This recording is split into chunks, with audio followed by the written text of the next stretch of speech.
ഹരി ഓം. എല്ലാവർക്കും എൻ്റെ വിനീത നമസ്കാരം. ഭഗവത്ഗീതയിലൂടെ ജീവിത വിജയം. ഇപ്പം ഇവിടെ വിജയം കൈവരിക്കുക എന്നത് നമ്മുടെ ഓരോരുത്തരുടെയും ജീവിതത്തിൽ കിട്ടുന്ന അതീവ ഭാഗ്യമാണ്. ഈ ഭാഗ്യം നമുക്കുണ്ടാവണമെങ്കിൽ അതിനനുസരിച്ച് നമ്മുടെ ജീവിതത്തെ ചിട്ടപ്പെടുത്താൻ നാം തയ്യാറാവണം. അപ്പോൾ ഇവിടുത്തെ ഏറ്റവും വലിയ ചിട്ടപ്പെടുത്തൽ എന്ന് പറയുന്നത് നമ്മുടെ മനസ്സിനെ നമ്മൾ ശാന്തമാക്കാനും സ്വസ്ഥമാക്കാനും ഇന്നത്തെ ഭാഷയിൽ പറഞ്ഞാൽ റിലാക്സ് ചെയ്യാനും നമുക്ക് സാധിക്കുകയാണെങ്കിൽ നിങ്ങൾക്ക് കാണാം ജീവിതത്തിൽ പല ദുഃഖങ്ങളുടെയും വിഷമങ്ങളുടെയും അസ്വസ്ഥതയുടെയും ഭാരം വളരെ കുറവായിരിക്കും. ജീവിതം പലർക്കും പരാജയമാവുന്നതിന് കാരണം അവർക്കിഷ്ടമില്ലാത്ത കാര്യങ്ങൾ നടക്കുന്നതുകൊണ്ടല്ല, അല്ലെങ്കിൽ പ്രതികൂലമായ ചില കാര്യങ്ങൾ നടക്കുന്നതുകൊണ്ടല്ല, മറിച്ച് അതിനേക്കാൾ ഉപരി അവരുടെ മനസ്സിൻ്റെ അസ്വസ്ഥതകളുടെ തീവ്രത കൂടുതൽ കാരണമാണ്. മനസ്സിൻ്റെ ശാന്തത കൂടുന്തോറും പരാജയത്തെ പോലും വിജയമാക്കാൻ സാധിക്കും. മനസ്സിൻ്റെ സ്വസ്ഥത കൂടുന്ന ഒരാൾക്ക് പരാജയം പോലും വിജയമാണ്. അപ്പം നമ്മുടെ മനസ്സിൻ്റെ ക്വാളിറ്റിക്കനുസരിച്ചാണ്, യോഗ്യതയ്ക്കനുസരിച്ചാണ് ജീവിതത്തിൻ്റെ നിലവാരം. അതുകൊണ്ടാണ് ഭാരത ഋഷിവര്യന്മാർ പറയുന്നത് ഏറ്റവും പ്രാധാന്യം മനസ്സിന് കൊടുക്കണം. എന്നാൽ നാം മനസ്സിനെക്കുറിച്ച് പഠിക്കുന്നില്ല. മനസ്സ് മുഴുവൻ അഴിച്ചുവിട്ടിരിക്കുകയാണ്. അപ്പം ആ മനസ്സ് ചെറുപ്പത്തിൽ തന്നെ വാശിയും പിടിവാശിയും സ്വാർത്ഥതയും മത്സരവും പോരും അസൂയയും വിദ്വേഷവും കൊണ്ട് കലുഷിതമായി നിറഞ്ഞാൽ പിന്നീട് ആ മനസ്സിന് എവിടെയാണ് ജീവിതം ആസ്വദിക്കാൻ പറ്റുക? എവിടെയാണ് അതിലെന്തെങ്കിലും ഇൻവോൾവ് ചെയ്യാൻ സാധിക്കുക? അപ്പം അതുകൊണ്ട് ആദ്യം ഒരു യോഗ്യതയുള്ള മനസ്സ് നേടണം.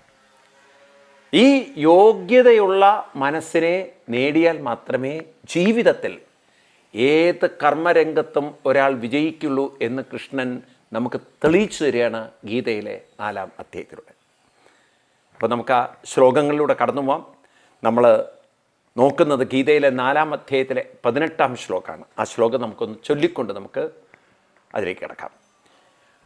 കർമ്മണ്യകർമ്മയ പശ്യേ അകർമ്മണി ച കർമ്മയഃ സബുദ്ധിമാൻ മനുഷ്യേഷു സയുക്ത കൃഷ്ണ കർമ്മകൃത്. കഴിഞ്ഞ ക്ലാസ്സിൽ നമ്മൾ ഈ ശ്ലോകത്തിൻ്റെ ഒരു വ്യാഖ്യാനം കണ്ടു.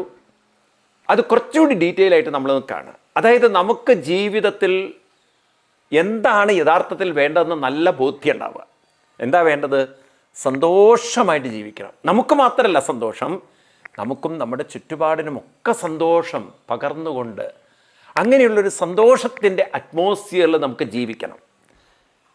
എത്ര കാലം ജീവിക്കുന്നു എന്നുള്ളതല്ല, എങ്ങനെ ജീവിക്കുന്നു എന്നതാണ് മുഖ്യം. അപ്പം ആ സന്തോഷമുള്ളൊരു മാനസികാവസ്ഥ ഉണ്ടെങ്കിൽ മാത്രമേ നമുക്ക് ചുറ്റുപാടിന് സന്തോഷം പകരാൻ നമുക്ക് സാധിക്കുള്ളൂ. അപ്പം ചുറ്റുപാടിന് സന്തോഷം പകരണം. എൻ്റെ ഏത് കർമ്മമേഖലകളിലും ഞാൻ വ്യവഹരിക്കുന്ന മേഖലകളിലൊക്കെ എനിക്ക് സന്തോഷം പകർന്നു കൊണ്ടുപോകണം, സന്തോഷം കൊടുത്തുകൊണ്ട് പോകണം. അപ്പം അതിന് ഞാൻ ആദ്യം എൻ്റെ മനസ്സിനെ സ്വസ്ഥമാക്കണം. അപ്പം അതുകൊണ്ടാണ് ചെറുപ്പകാലത്തിൽ തന്നെ കുട്ടികൾക്ക് 3 കാര്യങ്ങൾ അമ്മമാർ പരിശീലിപ്പിക്കണം. ഒന്ന് കൃത്യനിഷ്ഠ, രാവിലെ കാലത്തെണീക്കാനുള്ള പരിശീലനം. രണ്ടാമത്തത് കുറച്ചു നേരം ദീർഘപ്രാണായാമവും ദീർഘപ്രണവോപാസനയും ചെയ്ത് മനസ്സിൻ്റെ ഉള്ളിലേക്ക് മന്ത്രധ്വനികൾ കടത്തിവിട്ടുകൊണ്ട് മനസ്സിനെ അതിലേക്ക് അങ്ങനെ അലിയിപ്പിച്ച് ഏകാഗ്രത വളർത്തിയെടുത്തുകൊണ്ട് മനസ്സിൽ പ്രതിജ്ഞ ചെയ്യണം. മനസ്സിൽ ചില തീരുമാനങ്ങൾ ഉറപ്പിക്കണം. ഒന്നാമത്തത്, എന്തിനാണ് ഞാൻ ജീവിക്കുന്നത്? സന്തോഷം പകരാനാണ്, അല്ല സന്തോഷം എടുക്കാനല്ല, പകർന്നുകൊണ്ടെടുക്കുക, കൊടുത്തുകൊണ്ടെടുക്കുക. രണ്ടാമത്തെ എൻ്റെ ജീവിത ലക്ഷ്യം, മനസ്സ് ശാന്തമാകുമ്പോഴേ എൻ്റെ പ്രവൃത്തികൾ ഉത്കൃഷ്ടമാവുള്ളൂ. പ്രവൃത്തി ശ്രേഷ്ഠമാകുന്നത് മനസ്സതിൽ അർപ്പിക്കപ്പെടുമ്പോഴാണ് എന്ന് മനസ്സിലാക്കിക്കൊണ്ട് മനസ്സിനെ ശാന്തമാക്കാൻ വേണ്ടി ഞാൻ നിരന്തരം പ്രയത്നിക്കണം. അപ്പോൾ മനസ്സ് ശാന്തമാവാത്തതിന് കാരണം അതിലുള്ള നേരത്തെ കൊണ്ടു നടക്കുന്ന ചില സ്വാർത്ഥ ചിന്തകളാണ്, ഇഷ്ടാനിഷ്ടങ്ങളുടെ ചിന്തകളാണ്. ഇത് മനസ്സിലാക്കിക്കൊണ്ട് ഞാൻ ഇങ്ങനൊരു കെണിയിൽപ്പെട്ടിരിക്കുകയാണ്, അല്ലെങ്കിൽ എൻ്റെ മനസ്സിലെ ദുർബല വികാരങ്ങളിൽ അസ്വസ്ഥനായിട്ടിരിക്കുകയാണ്, അതിൽ നീ പുറത്ത്, അതിന് സാധനയല്ലാതെ വേറെ വഴിയില്ല. അങ്ങനെ നമുക്കൊരു വ്യക്തമായ കാഴ്ചപ്പാടോടുകൂടി നമ്മൾ ജീവിക്കുമ്പോൾ കർമ്മണി അകർമ്മയ പശ്യേത്, കർത്തവ്യം നിർവഹിക്കുമ്പോഴും കർമ്മണി അകർമ്മയ പശ്യ. അകർമ്മം എന്ന് പറഞ്ഞാൽ ശാന്തമായ, സ്വസ്ഥമായ, ഏകാഗ്രമായ, സന്തോഷം നിറഞ്ഞ ഒരു മനസ്സ് നമുക്ക് നേടിയെടുക്കാൻ പറ്റും. അപ്പം മനസ്സ്, ബുദ്ധി, ഈ രണ്ട് കാര്യങ്ങളാണ് പ്രവർത്തിക്കുന്നത്. അപ്പം നമ്മൾ കർത്തവ്യങ്ങൾ, നമ്മുടെ കടമകൾ ചെയ്യുമ്പോൾ, ബുദ്ധി പ്രവർത്തിക്കുമ്പോൾ മനസ്സ് ശാന്തമാവുക. അതാണ് അകർമ്മണി. ബുദ്ധി കർമ്മണി, മനസ്സ് അകർമ്മണി. ബുദ്ധിയും മനസ്സും തമ്മിലുള്ള ബന്ധമാണ് കൃഷ്ണൻ ഇവിടെ കാണിച്ചു വരുന്നത്. അപ്പോഴാണ് നമ്മൾ ഏത് കാര്യവും കൂടുതൽ ഇൻവോൾവ് ചെയ്യുന്നു, അതിലൂടെ നമ്മൾ പലതും ഗ്രഹിക്കുന്നു. അമ്മമാർ ശരിക്കും മനസ്സിലാക്കണം ഈ പറയുന്നത്. ഈ ബുദ്ധിയും മനസ്സും തമ്മിലുള്ള ബന്ധം, ബോധമനസ്സും ഉപബോധ മനസ്സും, എന്ത് വേണമെങ്കിൽ നിങ്ങൾക്ക് വിളിക്കാം. കോൺഷ്യസ് മൈൻഡ് എന്നോ ബുദ്ധിയെ സബ് കോൺഷ്യസ് മൈൻഡ് എന്ന് മൈൻഡിനെയോ നിങ്ങൾക്ക് വിളിക്കാം. പക്ഷെ പറഞ്ഞു വരുന്നത്, ബുദ്ധി ഒരു കാര്യത്തിൽ ഇൻവോൾവ് ചെയ്യുമ്പോൾ മനസ്സ് വളരെ ശാന്തതയോടുകൂടിയിട്ട് അതിൽ ചേരുമ്പോഴാണ് പഠിക്കേണ്ട കുട്ടിക്ക് പഠിക്കാനുള്ള ഏകാഗ്രതയും ജോലി ചെയ്യുന്ന ആൾക്ക് ജോലി ചെയ്യാനുള്ള ഉത്സാഹമൊക്കെ വരുന്നത്. അപ്പം മനസ്സെന്ന് പറയുന്നത് സ്വഭാവം, ആ സ്വഭാവത്തെ കെട്ടടക്കാനുള്ള നിരന്തര പ്രയത്നങ്ങൾ നമ്മൾ പരിശീലിപ്പിച്ചുകൊണ്ടേയിരിക്കണം. കാരണം ഓരോ വ്യക്തിയുടെയും മനസ്സിൽ അവരവരുടേതായിട്ടുള്ള ഇഷ്ടാനിഷ്ടങ്ങളുടെ ഒരു ശക്തി കേന്ദ്രം, വാസനാലോകം വളരെ തീവ്രമായിട്ടുണ്ട്. അത് നമ്മൾ അവഗണിച്ചുകൊണ്ട് പോയാൽ നമുക്ക് സുഖം എന്ന് പറയുന്നത്, കിട്ടുന്ന സുഖം, അതാണ് ഈ സ്വാർത്ഥ സുഖം. അതാണ് പലരും വെള്ളിയാഴ്ച വരെ കഷ്ടപ്പെട്ട് ജോലി ചെയ്യും, വളരെ അസ്വസ്ഥരായിട്ട് ജോലി ചെയ്യും, ശനിയാഴ്ച ഞായറാഴ്ച കറങ്ങാൻ പോകും, അല്ലെങ്കിൽ കിടന്നുറങ്ങും, അല്ലെങ്കിൽ വേണ്ടാത്ത കൂട്ടുകെട്ടിൽപ്പെട്ട് ലഹരി പാർട്ടികളൊക്കെ നടത്തി അവർ ജീവിതം അതാണ് എന്ന് തെറ്റിദ്ധരിക്കും. ഇതുകൊണ്ടൊക്കെ എന്താ സംഭവിക്കുന്നത്? പിൽക്കാലത്ത് മാരക രോഗികളായി മാറുന്നു. അവരറിയുന്നില്ല മനസ്സിൻ്റെ ഓരോ പ്രതിഷേധവും, മനസ്സിൻ്റെ എല്ലാ അഴിഞ്ഞാട്ടവും അല്ലെങ്കിൽ കുത്തഴിഞ്ഞിട്ടുള്ള ജീവിതവും നാളെ ശരീരത്തിന് പ്രഹരങ്ങൾ ഏൽപ്പിച്ചിരിക്കും. നിങ്ങൾ കള്ള് കുടിച്ച് ജീവിച്ചോളൂ, കുഴപ്പമില്ല. പക്ഷേ ഈ കള്ള് നിങ്ങൾക്ക് മനസ്സിന് തരുന്ന സുഖമുണ്ടല്ലോ, നിങ്ങളുടെ ആരോഗ്യത്തിന് പലതരത്തിലുള്ള ദുരിതങ്ങൾ ഉണ്ടാക്കുന്നു. നാളെ നിങ്ങളതിന് വലിയ വില കൊടുക്കേണ്ടി വരും. ഈ പുകവലിയുടെ പരസ്യം പറഞ്ഞ പോലെയാണ്. ഇന്ന് വില കൊടുത്തു വാങ്ങും, നാളെ നിങ്ങൾ അതിനും വലിയ വില നിങ്ങൾ കൊടുക്കേണ്ടി വരും. നിങ്ങൾ നോക്കൂ, നിങ്ങൾ എല്ലാ ഹോസ്പിറ്റലും പോയി നോക്കൂ, ഏറ്റവും കൂടുതൽ അവിടെ രോഗികളായിട്ട് വരുന്ന മദ്യപാനികളോ ലഹരിക്ക് അടിമപ്പെട്ടവരായിരിക്കും. അപ്പോൾ ഒരു ജീവിതത്തിൽ മുഴുവൻ എന്തിന് നമ്മളിങ്ങനെ കഷ്ടപ്പെട്ട് സുഖം അനുഭവിക്കണം? എന്തുകൊണ്ട് ശരിക്കുള്ള സുഖം അനുഭവിച്ചുകൂടാ? സുഖത്തിൻ്റെ ഉറവിടം എന്ന് പറയുന്നത് മനസ്സിൻ്റെ ശാന്തതയാണ്. മദ്യപിക്കുന്ന ആൾക്കും സുഖം കിട്ടുന്ന മനസ്സ് ശാന്തമാകുമ്പോഴാണ്. ലഹരി ഉപയോഗിക്കുന്ന ആൾക്കും സുഖം കിട്ടുന്ന മനസ്സിൻ്റെ ശാന്തതയാണ്. അപ്പോൾ ആ ശാന്തത നമുക്ക് കൃത്യനിഷ്ഠകളിലൂടെ, സാധനാനുഷ്ഠാനങ്ങളിലൂടെ, അതായത് പ്രാണായാമം, പ്രണവം, ശങ്കരാചാര്യസ്വാമികൾ പറയുന്നില്ലേ, പ്രാണായാമം പ്രത്യാഹാരം നിത്യാനിത്യവിവേകവിചാരം ജാപ്യസമേതം സമതിവിതാനം കുർവവതാനം മഹതവതാനം. രാവിലെ എണീറ്റ് കുറച്ച് നേരം പ്രാണായാമവും അതുപോലെ പ്രണവോപാസനയും ധ്യാനം തുടങ്ങിയിട്ടുള്ളൊക്കെ പരിശീലിച്ച് മനസ്സിനെ ശാന്തമാക്കാൻ, കെട്ടടക്കാൻ നമ്മൾ നിരന്തരമായ പ്രയത്നം ചെയ്യുകയാണെങ്കിൽ ആ മനസ്സ് കെട്ടടങ്ങുമ്പോൾ, അകർമ്മണി, മനസ്സ് ശാന്തമാകുമ്പോൾ ബുദ്ധിക്ക് വളരെ തീവ്രമായിട്ട് പ്രവർത്തിക്കാൻ പറ്റും. അപ്പോൾ എല്ലാ കുട്ടിക്കും ഏകാഗ്രത കിട്ടും, എല്ലാ വ്യക്തികൾക്കും ജോലിയിൽ വളരെ ഫോക്കസ് ചെയ്യാൻ പറ്റും. അപ്പം നമ്മുടെ മനസ്സിൻ്റെ 2 ചാലഞ്ചുകളാണ് നമുക്ക് മാറ്റുന്നത്. ഒന്ന് ആലസ്യം, 2 അസ്വസ്ഥത. ആലസ്യം എന്ന് പറയുന്നത് മാറ്റിയെടുക്കാൻ കൃത്യനിഷ്ഠ അല്ലാതെ വഴിയില്ല. അസ്വസ്ഥത ഉണ്ടാവുന്നതിന് കാരണം ഒന്ന് വ്യക്തതയില്ലേ ജീവിതത്തെക്കുറിച്ച്, അതുകൊണ്ടാണ് അസ്വസ്ഥത. അപ്പം എനിക്ക് സുഖം പകരണം, എനിക്ക് എല്ലാവർക്കും സുഖം പകരണം, അതിനെന്താ വഴി? മനസ്സ് ശാന്തമാവണം. 3 വേണ്ടു. അപ്പം ആ മനസ്സ് ശാന്തമാവാനാണ് ഞാനിതൊക്കെ ചെയ്യുന്നത്. സർവേ മനോനിഗ്രഹലക്ഷണാന്ത പരോഹിയോഗോ മനസ്സമാധി. കൃഷ്ണൻ ഭാഗവതത്തിൽ പറയുന്നതാണ്. എല്ലാം മനസ്സിൻ്റെ കെട്ടടങ്ങലിന് വേണ്ടിയിട്ടാണ്. മനസ്സ് ശാന്തമാവുക. എന്താ മനസ്സ് ശാന്തമാവുക എന്ന് പറഞ്ഞു കഴിഞ്ഞാൽ അതിൻ്റെ ഇഷ്ടാനിഷ്ടങ്ങളെക്കുറിച്ച് വെറുതെ അനാവശ്യമായിട്ട് ചിന്തിക്കാൻ അവസരം കൊടുക്കാതിരിക്കുക. അത് അനവസരത്തിൽ ചിന്തിക്കും. ഈ തരത്തിൽ മനസ്സങ്ങനെ ഇൻവോൾവ് ചെയ്യുമ്പോൾ ആ പ്രവൃത്തി ഉത്കൃഷ്ടമാവുന്നു. ആ പ്രവൃത്തി കൊണ്ട് ഒരിക്കലും ഭാരമുണ്ടാവുന്നില്ല.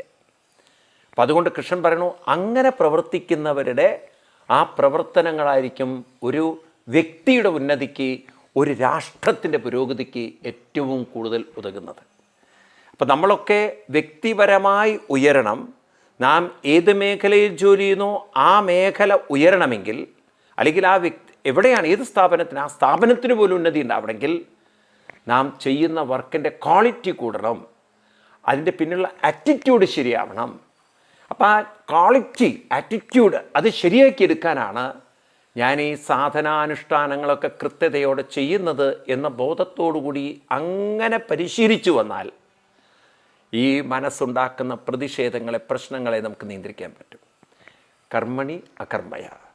ബുദ്ധി കർമ്മം ചെയ്യുമ്പോഴും മനസ്സ് ശാന്തമാവട്ടെ, മനസ്സിന് വ്യക്തത ഉണ്ടാവട്ടെ. ഞാൻ ചെയ്യുന്നത് മറ്റുള്ളവരുടെ സുഖത്തിന് വേണ്ടിയിട്ടാണ്. 2, ആ സുഖം എനിക്ക് സാധനാനുഷ്ഠാനങ്ങളിലൂടെ കിട്ടണമെങ്കിൽ ഞാൻ നിരന്തരമായി സാധനാനുഷ്ഠാനങ്ങൾ പ്രാക്ടീസ് ചെയ്ത് മനസ്സിനെ കെട്ടടക്കണം. ഇനി കൃഷ്ണൻ വീണ്ടും പറയുന്നു, അകർമ്മണിച്ച കർമ്മയ. അകർമ്മണി, അകർമ്മത്തിൽ കർമ്മത്തെ കാണൂ. അകർമ്മണി എന്ന് പറഞ്ഞാൽ എന്താണ് ഇവിടെ അർത്ഥം? അപ്പം ഇവിടെ നാം തിരിക്കുകയാണ് ഇനി. അതായത് ഒരു പ്രവൃത്തി കഴിഞ്ഞാൽ നമ്മൾ വീണ്ടും മറ്റൊരു കർത്തവ്യത്തിലേക്ക് മാറുന്നു. എപ്പോഴും നമുക്ക് ഒരേ കർത്തവ്യമായിട്ട് ഇരിക്കാൻ പറ്റില്ലല്ലോ. ഇപ്പോൾ ജോലി ചെയ്യുന്ന ഒരാളെ സംബന്ധിച്ച് ജോലി സ്ഥലം കഴിഞ്ഞാൽ പിന്നെ വീട്ടിലേക്ക് വരണം. അതുപോലെ തന്നെ വീട്, സമൂഹം, പലതും ഉണ്ടല്ലോ നമുക്ക് ഉത്തരവാദിത്തം. അപ്പോൾ ഓരോരുത്തർക്കും ഇന്നിപ്പോൾ സംഭവിക്കുന്നതെന്ന് വെച്ചാൽ, ഒരു വശത്ത് നമ്മൾ ബോറടിച്ചാൽ ബാക്കിയുള്ള കാര്യങ്ങളിലൊക്കെ മനസ്സിന് മടുപ്പും മുരടിപ്പുമാണ്. ഇപ്പം സന്തോഷത്തോടു കൂടിയിട്ട് നമുക്ക് ആ ലൈഫ് കൊണ്ടുപോകാൻ പറ്റില്ല. ഇപ്പം പഠിക്കാൻ പോകുന്ന കുട്ടിക്ക് പഠിച്ചു കഴിഞ്ഞാൽ പിന്നെ അങ്ങോട്ട് മടുത്തു, പിന്നെ വീട്ടിലൊരു സഹായം ചെയ്യാൻ കുട്ടിക്ക് മനസ്സില്ല. ജോലി ചെയ്യുന്ന ആൾക്ക് അവിടെ പോയി ആകെ എക്സോസ്റ്റഡ് ആയിട്ട് വന്ന് വീട്ടിലെത്തുമ്പം എല്ലാം പ്രാഗി ബഹളം വെച്ച്. അതുകൊണ്ടാണ് മിക്കവാറും വീടുകളിലൊക്കെ ഹോട്ടലിൽ നിന്ന് വാങ്ങിച്ച് കഴിക്കുന്നത്. കാരണം ഭക്ഷണം വെക്കാനൊന്നും മൂടില്ല, ടയേർഡായി.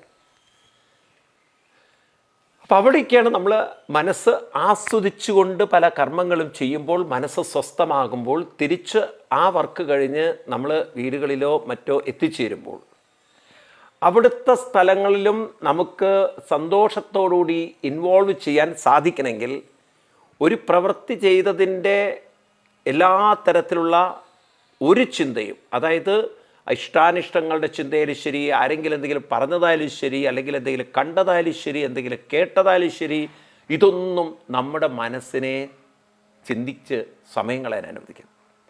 അപ്പം മനസ്സിന് വേണ്ടാത്ത ചിന്ത അയവിറക്കാനോ അല്ലെങ്കിൽ നാളെ ചെയ്യേണ്ട കടമകളെക്കുറിച്ച് ആകെ ഉത്കണ്ഠപ്പെടാനോ അനുവദിക്കാതെ ആ മനസ്സിനെ നാം ചെയ്യുന്ന പ്രവൃത്തികളിലേക്ക് കൊണ്ടുവരാൻ സാധിക്കണമെങ്കിൽ ആ മനസ്സിൻ്റെ കൺട്രോൾ നമ്മുടെ കയ്യിലിരിക്കണം.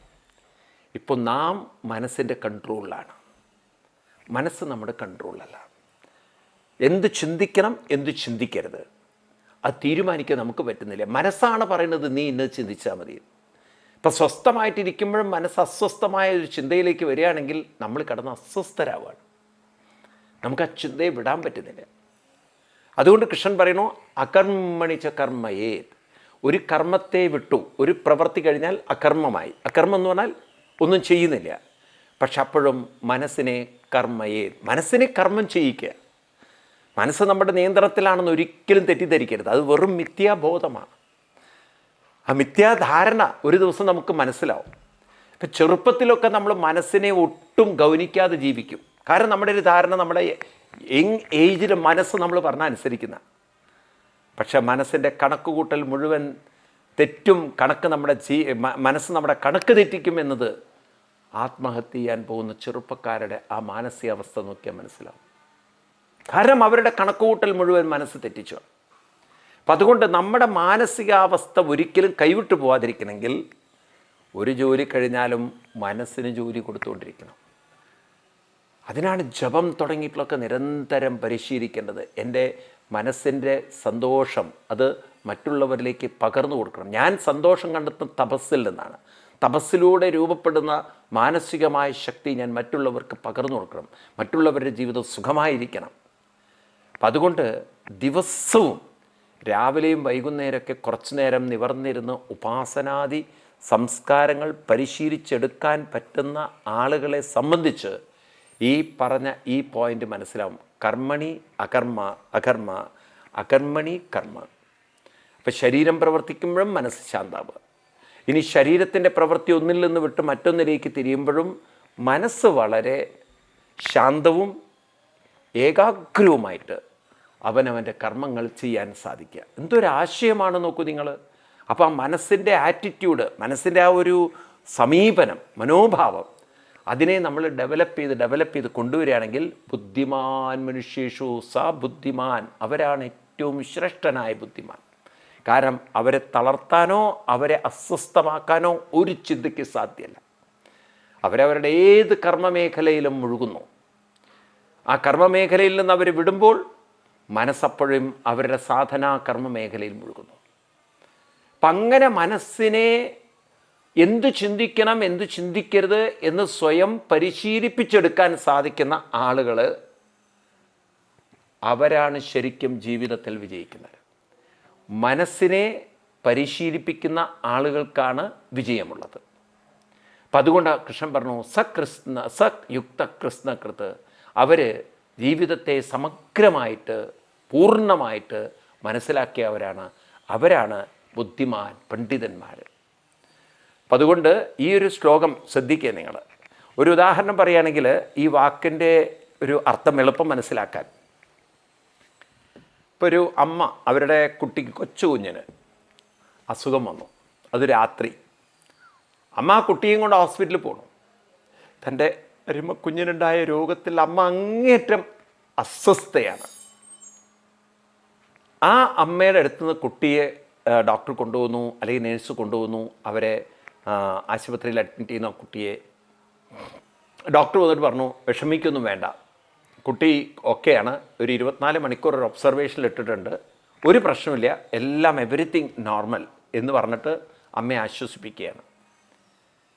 അപ്പോൾ പറഞ്ഞു ഒരു നേഴ്സിനെ അവിടെ ഡ്യൂട്ടിക്ക് വെച്ചിട്ടുണ്ട് കുട്ടിയുടെ കാര്യത്തിന് വേണ്ടിയിട്ട്. ഇപ്പോൾ അമ്മയും ഉറക്കൊഴിയുന്നു, നേഴ്സും ഉറക്കൊഴിയുന്നു. അമ്മയ്ക്ക് തൻ്റെ കുഞ്ഞിന് എന്താ സംഭവിക്കുക, ഒരു പ്രശ്നമില്ല എന്ന് ഡോക്ടർ പറഞ്ഞാൽ ദൈവമേ ഇനി എന്തെങ്കിലും പ്രശ്നങ്ങളുണ്ടായിരിക്കുമോ, അല്ലെങ്കിൽ എന്താ ഇങ്ങനെ വരാൻ കാരണം എന്നൊക്കെ ഉള്ള 1000 ചിന്തകളിലേക്കാണ് അമ്മയുടെ മനസ്സ് കാട് കയറുന്നത്. എന്നാലും അമ്മ വളരെ സ്വസ്ഥചിത്തയാണ്. എന്നാൽ അവിടെ ഇരിക്കുന്ന നേഴ്സിനാണെങ്കിലോ ഡ്യൂട്ടി ടൈം കഴിഞ്ഞു, ഇനി എന്നെ പിടിച്ചിരുത്തുകയാണ്, ഇനിയിപ്പോൾ ഈ കുട്ടിയുടെ കാര്യത്തിൽ എന്താവും ഒരു തീരുമാനമാവും, ഞാനിവിടെ കിടന്ന് കഷ്ടപ്പെടുന്നു, എനിക്ക് വീട്ടിൽ പോകാൻ പറ്റില്ലല്ലോ, ഞാൻ എന്തിനാണ് ബുദ്ധിമുട്ടുന്നത്, ഇങ്ങനെ ഒരു വശത്ത് നേഴ്സ് പ്രാഗിക്കൊണ്ടിരിക്കും മൊബൈലിൽ. എന്നിട്ട് വീട്ടിലെ ഭർത്താവിന് ടെക്സ്റ്റ് അയക്കുന്നുണ്ട്, കുട്ടിയെ അഡ്മിറ്റ് ചെയ്തിട്ടുണ്ട്, ഇത് എപ്പോഴാവും ഒന്ന് തീർന്ന് കിട്ടുക, ഒന്ന് കഴിഞ്ഞിട്ട് വേണം അങ്ങോട്ട് വരാൻ.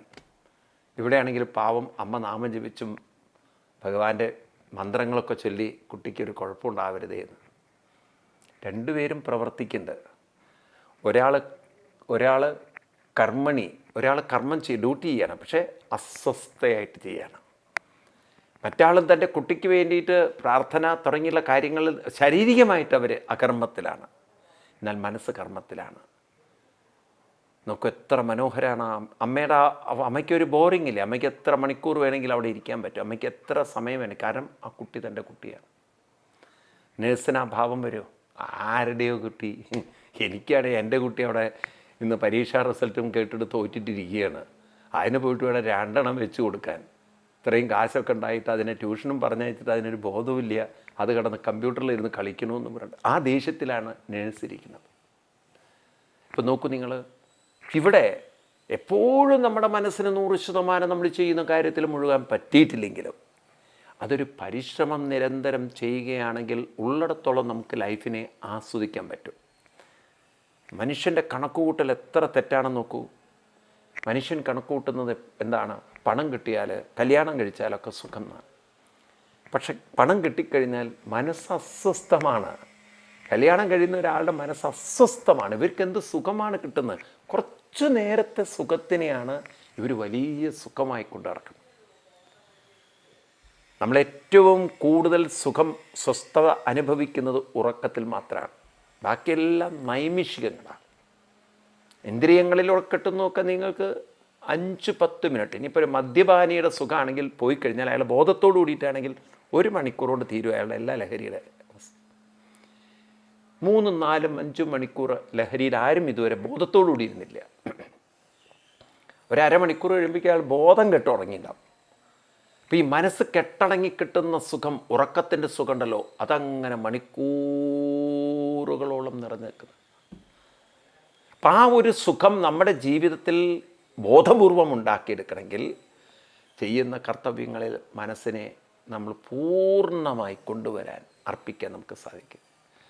അതിനാണ് നമ്മൾ മനസ്സിൻ്റെ മറ്റ് ചിന്തകളെ മറികടക്കാൻ, മനസ്സിന് ശക്തി പകരാൻ സാധനാനുഷ്ഠാനങ്ങൾ അനുഷ്ഠിക്കുന്നത്. അപ്പം ഇത് നമ്മൾ മനസ്സിലാക്കിയാൽ മതി. എല്ലാ സാധനയും, എല്ലാ പ്രാർത്ഥനയും, എല്ലാ മതങ്ങളുടെ പ്രാർത്ഥനയും അത് ശരിക്കും മനസ്സിനെ കെട്ടടക്കാറാണ്. പക്ഷെ അൺഫോർച്ചുനേറ്റ്ലി പല മതങ്ങളും അത് മനസ്സിലാക്കിയില്ല. അവർ തെറ്റിദ്ധരിച്ചു പ്രാർത്ഥന ദൈവത്തിന് വേണ്ടിയിട്ടാണ്, മനസ്സിന് വേണ്ടിയിട്ടാണ് പ്രാർത്ഥന. കാരണം ഈ ദൈവം എന്ന് പറയുന്നത് അവരെ സംബന്ധിച്ച് ആകാശത്തിനപ്പുറത്തിരിക്കുന്ന ആളാണ്. എന്നാൽ ദൈവം എന്ന് പറയുന്നത് ശക്തിയാണ്. ആ ശക്തിയെ നമുക്ക് കണക്റ്റ് ചെയ്യാൻ സാധിക്കുന്നത് നല്ല വികാരങ്ങളെ കൊണ്ടാണ്, നല്ല ഭാവനകളെ കൊണ്ടാണ്. അതാണ് സുഖം പകരുക, ചെയ്യുന്ന കാര്യത്തിൽ മുഴുകുക. അപ്പം മനസ്സ് എത്രമാത്രം സ്വസ്ഥമാണോ അപ്പോഴേ നല്ല വികാരങ്ങൾ പുറത്തു വരുള്ളൂ. മനുഷ്യൻ്റെ ഹൃദയത്തിലുള്ള സദ്വികാരങ്ങൾക്ക് പുറത്തു വരണമെങ്കിൽ മനസ്സൊന്ന് കെട്ടടങ്ങണം, മനസ്സ് ശാന്തമാവണം. അതിനാണ് പ്രാർത്ഥന ഞാൻ പ്രാർത്ഥിക്കുന്നത്. അപ്പോൾ പ്രാർത്ഥിക്കുമ്പോഴാണ് മനസ്സ് കെട്ടടങ്ങുന്നത്. കെട്ടടങ്ങുന്ന മനസ്സിനെ നല്ല വികാരങ്ങൾ വരുള്ളൂ. ആ നല്ല വികാരങ്ങൾ വരുന്നിടത്താണ് ദൈവം. കാരണം ദൈവവും സദ്വികാരങ്ങളും ഒന്നാണ്. ഇതാണ് നമ്മൾ പണ്ട് പഠിച്ചത്, God is love, love is God. നല്ല വികാരങ്ങളും ആ വികാരങ്ങളുടെ ഉത്ഭവസ്ഥലമൊക്കെ ഒന്ന് തന്നെയാണ്. അതുകൊണ്ട് മനസ്സിനെ ശാന്തമാക്കാൻ നാം പരിശീലിക്കണം. എല്ലാ പ്രാർത്ഥനകളും, എല്ലാ മതസ്ഥരോടും കൈകൂപ്പിക്കൊണ്ട് പറയണം. തെറ്റിച്ചാരോടും പറഞ്ഞു കൊടുക്കരുത്. ദൈവത്തിന് വേണ്ടി പ്രാർത്ഥിക്കുന്നു പറയരുത്. മനസ്സിനെ ശാന്തമാക്കാൻ വേണ്ടി പ്രാർത്ഥിക്കണം. മനസ്സ് ശാന്തമായാൽ ഹൃദയം മനസ്സിലൂടെ പ്രവർത്തിക്കാൻ തുടങ്ങും. ഹൃദയത്തിലാണ് സ്നേഹം, ദയ, കാരുണ്യം, വാത്സല്യം ഉന്നത മൂല്യങ്ങൾ. ആ ഉന്നത മൂല്യങ്ങൾ മനസ്സിലൂടെ പുറത്തു വരുമ്പോൾ അവിടെയാണ് ദൈവം പോലും അനുഗ്രഹിക്കുന്നത്. അപ്പോൾ മനസ്സിനെ പരിശീലിപ്പിച്ചെടുക്കേണ്ടതുണ്ട്. അത് നമ്മളെ വളരെ വ്യക്തമായി ഓർമ്മിപ്പിക്കുകയാണ്. ഈ ഒരു കാര്യം ആരാണോ വ്യക്തമായി മനസ്സിലാക്കിയിട്ടുള്ളത് അവർക്കൊരിക്കലും ജീവിതത്തിൽ ദുഃഖിക്കേണ്ടി വരില്ല. കർമ്മത്തെ മുഴുവൻ മനസ്സിലാക്കിയ മഹാത്മാക്കളാണ്.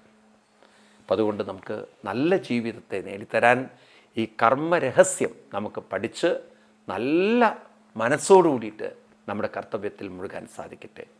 അടുത്ത ക്ലാസ്സിൽ നമുക്ക് കൂടുതൽ ഒന്നുകൂടി ഡീറ്റെയിൽ ആയിട്ട് നോക്കിക്കൊണ്ട് നമുക്ക് ഈ ശ്ലോകത്തെ ഉപസംഹരിപ്പിക്കാം. അതുവരെ എല്ലാവർക്കും നന്ദി, നമസ്കാരം, പ്രണാമം.